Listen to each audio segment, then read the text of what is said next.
welcome to Friday Reads. We are on location. Your favorite librarians, Julie and Jill, are here, and we are at the Kindred Spirits Mailbox with Parks... The Community Enrichment Director, Holly. Enrichment Director, Holly Femal, and she's going to tell us about this mailbox here that you can find in Sunset Park. It's true. So, as you can see on the side, it says Kindred Spirit. The mailbox is inspired by a lovely book by Nicholas Sparks. If any of you have had a chance to read, it is an adventure of love, as all Nicholas Sparks books are. And it's actually based on a real mailbox that's really located in North Carolina. And so the mailbox that we have in Kimberly is based off of a factual mailbox that does exist in this world. And the concept of this mailbox is the same as that. So our Kindred Spirit mailbox has a notebook inside and pens. We invite anyone from the community, from the surrounding area, come on out, take a walk in the park, and just leave a note in the notebook. And as inspired by the real Kindred Spirit mailbox, it could be poetry. You may feel inspired by your walk in the park to be a poet for an afternoon. You might be missing someone for the day and you want to talk about it and you don't have anyone that wants to listen, and so maybe you're going to write it down in the notebook. Maybe you're going to draw a picture. Maybe you have a recipe that you want to share with people. And I'm so excited. The mailbox has only been up for a couple weeks, but you guys have been out here and you're sharing your stories and you're sharing your pictures and your notes. The mailbox works, and it's so fun to read through what you guys are sharing in the box. Even if you don't want to write anything, just come and read what people are sharing in the little notebooks. As they fill, we'll keep putting notebooks out here. We're so excited that you guys are coming and using this, and thank you and enjoy. Holly, where is this located in the park? Oh, it's a surprise and it's a secret. Based on what you can see on our on-location video, I mean, we could be anywhere. How did they find this in the park? So, if you're familiar with Sunset Park, or if you're not, you would use the west entrance off of Kimberly Avenue, and we have a large stormwater pond that you can see off of the right side of the road as you take the west entrance. We're way back in the corner, tucked in where there's a really lovely bridge that crosses the pond, and so we're right next to that bridge area. You cannot see the mailbox from the road, so if you're looking for us from the road, you can't see us. You stayed true to the original one, because I looked that up, and you have to take a 2-mile round-trip hike to get to that on an island in North Carolina. So you got to be looking for it to write in it. We're under 2 miles, don't worry. And it's paved, so... And the other awesome thing I found out was that one in North Carolina has been there for over 40 years. So, and the library at Wilmington at University of North Carolina has been keeping all the journals that have been written in by all the people through the years. So I hope ours is as successful. You're one of 40, hopefully. We'll find out. And we, as usual, we will have some books, so we will be right back with books to inspire your writings for the Kindred Mailbox, with books about letters. Thanks for watching this part. Hello, and here we are with the books. I'm going to start us off with The Girl in the Letter. A heartbreaking letter, a girl locked away, a mystery to be solved. 1956, when Ivy Jenkins falls pregnant, she is sent in disgrace to St. Margaret's, a dark, brooding house for unmarried mothers. Her baby is adopted against her will, and Ivy will never leave. Present-day Samantha Harper is a journalist desperate for a break. When she stumbles on a letter from the past, the contents shock and move her. The letter is from a young mother begging to be rescued from St. Margaret's before it's too late. Sam is pulled into the tragic story and discovers a spate of unexplained deaths surrounding the woman and her child. With St. Margaret's set for demolition, Sam has only hours to piece together a 60-year-old mystery before the truth, which lies disturbingly close to home, is lost forever. Read her letter, remember her story. And since we were just at Sunset Park by the Mailbox, my first pick is The Mailbox by Audrey Schaefer, published in 2006. Vernon Culligan had been dead to the town of Drayton, Virginia, so long that when the crusty Vietnam vet finally died, only one person noticed. 12-year-old Gabe grew up in the foster care system until a social worker located his Uncle Vernon 2 years before. When he comes home to discover that his uncle has died of a heart attack, he's terrified of going back into the foster care system, so he tells no one. The next day, he discovers a strange note in his mailbox. It says, "I have a secret, do not be afraid." And his uncle's body is gone. Thus begins a unique correspondence destined to save two people that depended on Vernon for everything. Through flashbacks, we learn about Gabe and Vernon's relationship and how finding each other saved them both from their lives of suffering. But eventually, Vernon's death will be discovered, and how will Gabe and the mystery note writer learn to move forward? The Mailbox is not a story about death, though it begins with a death. It's also not a story about Vietnam vets, although the author works with Vietnam veterans and wrote this novel in part to illuminate their sacrifices and suffering. It's a story about connections and about how two people in need can save each other. So the Mailbox. The mailbox does kind of look like the Kindred Spirit mailbox as well. My next one is Swimming Lessons by Claire Fuller. Ingrid Coleman writes letters to her husband, Gil, about the truth of their marriage, but instead of giving them to him, she hides them in the thousands of books she has collected over the years. When Ingrid has written her final letter, she disappears from a Dorset beach, leaving behind her beautiful but dilapidated house by the sea, her husband, and her two daughters, Flora and Nan. 12 years later, Gil thinks he sees Ingrid from a bookshop window, but he's getting older, and this unlikely sighting is chalked up to senility.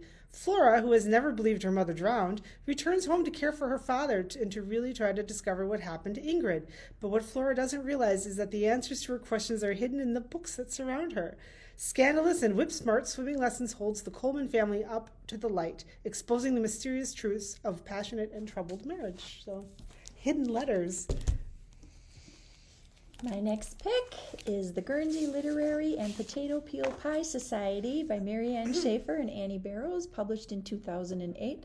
I read this book. I really like this book.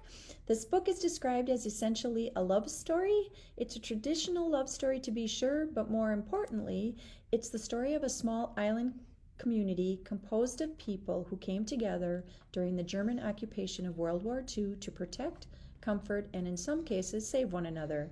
Therein lies the true story of love. This novel is told through a series of letters sent between January and September 1946, and in these letters and 9 short months, a whole world of tragedy, deprivation, evil, camaraderie, humor, and love is revealed. In his lust for land acquisition, Hitler sent troops onto the Guernsey Channel Islands in 1940 to hold them for the homeland until the war was over. It is during this, a 5-year occupation, that we learn the story of Elizabeth, who, though missing from the island, is nevertheless central to the story. It is Elizabeth who saves a group of her friends from serious punishment for a curfew violation by lying to the guards and telling them that they are just leaving from a book club discussion. And from there, a true book club is then born, becoming the center of community for the people living in Guernsey and who are suffering the starvation and humiliation of the occupation. It is this society that keeps sanity and hope alive, and it is this society that the protagonist, Juliet Ashton, is introduced. This book is written with warmth and humor. Again, like I said, it's a series of letters. It's a celebration of the written world in all its guises and of finding connections in the most surprising of ways. So the Guernsey Literary and Potato Peel Society. That has been on my list for years, and I think like there's a Netflix or a Hulu show There was on a I think, yeah, there was a movie made out of that, or a series. it, which is not as good as the book, I'm sure. So my next one is nonfiction. This is by Between the World and Me by Ta-Nehisi Coates. Ta-Nehisi Coates is an American essayist, journalist, and writer who often explored contemporary race relations, perhaps most notably in his book Between the World and Me, 2015, which won the National Book Award for Nonfiction. He also wrote Water Dancer, the novel that was published in 2019, which I'm more familiar with that one than this one, but won the book award. So in Between the World and Me, Coates takes on race relations, what it's like to be a black male in America, in the form of a letter to his adolescent son. Coates shares with his son and readers the story of his awakening to the truth about his place in the world through a series of revelatory experiences, from Howard University to Civil War battlefields, from the south side of Chicago to Paris, from his childhood home to the living rooms of mothers whose children's lives were taken as American plunder. Beautifully woven from a personal narrative, reimagined history, fresh, emotionally charged reportage, Between the World and Me clearly eliminates the past, bracingly confronts our present, and offers a transcendent vision for the way forward. So, Between the World and Me. My third pick is called Letters to the Lost by Bridget Kimmerer, published in 2017.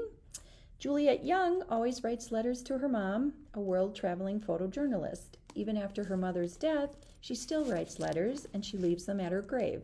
It's the only way that Juliet finds she can cope. Declan Murphy isn't the sort of guy you want to cross. In the midst of his court-ordered community service at the local cemetery, he is struggling to escape the demons of his past. When Declan reads a haunting letter left beside a grave, he can't resist writing back. Soon he's opening up to a perfect stranger, and their connection is immediate. But neither Declan nor Juliet knows that they're not actually strangers. When life at school interferes with their secret life of letters, sparks will fly as Juliet and Declan discover truths that just might tear them apart. So this kind of sounded like an interesting premise to me. So you have to read the book and find out how this one all turns out. And my next one is Keep Me Posted by Lisa Beasley. The once close Sunday sisters have not done a bang-up job of keeping in touch. Cassie is consumed with trying to make her life work as a Manhattan wife and mom to twin toddlers, while her big-hearted sister, Sid, lives an expat's life of leisure in far-off Singapore. So Sid, who shuns social media, challenges Cassie to reconnect through old-fashioned letters. Soon the letters become a kind of mutual confessional that have real and soul-satisfying effects. They might have the power to help Cassie save her marriage and give Sid the strength to get her life back on track. But first, one of Cassie's infamous lapses in judgment comes back to bite her, and all the letters wind up in the one place you'd never ever want to see them, the internet. So I think this sounds kind of fun and lighthearted. Trying to bring back letter writing. There you go. My fourth pick is called With Every Letter by Sarah Sundin, published in 2012. In this book, Lieutenant Millie Blake is looking forward to beginning her training as a flight nurse. She is not looking forward to writing a letter to a man she's never met, even if it is anonymous and part of a morale-building program. Lieutenant Tom, an officer stationed in North Africa, welcomes the idea of an anonymous correspondence. He's been trying to escape his infamous name for years. As their letters begin to crisscross the Atlantic, Tom and Millie develop a unique friendship despite not knowing the other's true identity again. When both are transferred to Algeria, the two are poised to meet face to face for the first time. Will they overcome their fears and reveal who they are, or will their future be held hostage by their pasts? Combining a flair for romance with excellent research and attention to detail, this author vividly brings to life the perilous challenges of World War II aviation, nursing, and true love. And this book is actually the first book in a series called the Wings of the Nightingale series. Other books in this series are On Distant Shores and In Perfect Time. And my last one today is Last Christmas in Paris, a novel of World War I by Hazel Gaynor and Heather Webb. If you like romantic love letters, this might be the book for you. August 1914, England is at war as Evie Elliott watches her brother Will and his best friend Thomas Harding depart for the front. She believes, as everyone does, that it will be over by Christmas, when the trio plan to celebrate the holiday among the romantic cafes of Paris. But as history tells us all, it all happened differently. Evie and Thomas experience a very different war. Frustrated by life as privileged young lady, Evie longs to play a greater part in the conflict. But how? And as Thomas struggles with the unimaginable realities of war, he also faces personal battles back home where War Office regulations on press reporting cause trouble at his father's newspaper business. Through their letters, Evie and Thomas share their greatest hopes and fears and grow ever fonder from afar. Can love flourish amid the horror of the First World War, or will fate intervene? Christmas 1968, with failing health, Thomas returns to Paris, a cherished packet of letters in hand, determined to lay rest the ghost of his past. But one final letter is waiting for him. So, The Last Christmas in Paris. My last pick is The Letters by Luann Rice and Joseph Moninger. This is an older book too, published in 2008. So in this collaboration, these New York Times bestselling authors combine their unique talents to create a powerfully moving novel of an estranged husband and wife through a series of searching, intimate letters. By way of a correspondence so achingly real you'll forget it's fiction, they trace the history of a love affair and of a family before and after the moment that changed the course of two people's journeys forever. Sam and Hadley are both trying in their own ways to survive after the unthinkable loss of their only son in Alaska. For Sam, a sports journalist, acceptance means an arduous trek by dog sled across the bleak and beautiful Arctic wilderness to find the place where their son Paul died. For Hadley, it means renting a benignly haunted, salt-soaked cottage off the Maine coast where she begins to paint again. Now, at opposite ends of the country, waiting for their divorce to be finalized, they begin to exchange letters by post. Missives filled with longing and truths they've never before voiced as they recall their marriage, its magic moments and its challenges, and begin to rediscover the reasons they fell in love in the first place.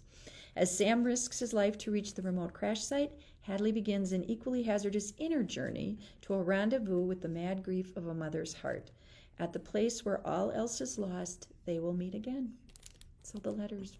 I also grabbed a couple movies. So we also have some movies that feature letters. You're probably familiar with The Lake House with Sandra Bullock and Keanu Reeves, and Letters to Juliet. We have some very cute movies that feature letters and journaling. So I hope that helped you find some books about letters, and maybe you'll be inspired to read one at the bench next to the Kindred Spirit mailbox. Yeah, and if you're walking through the park, stop and write a note. Say, how you're feeling that day, or if it's just part of your nature walk, leave your thoughts, share them. We're excited to have that journal get filled up by people. We've got 5 of them in the wings waiting. So thank you for watching. We'll see you again. Bye. Bye-bye.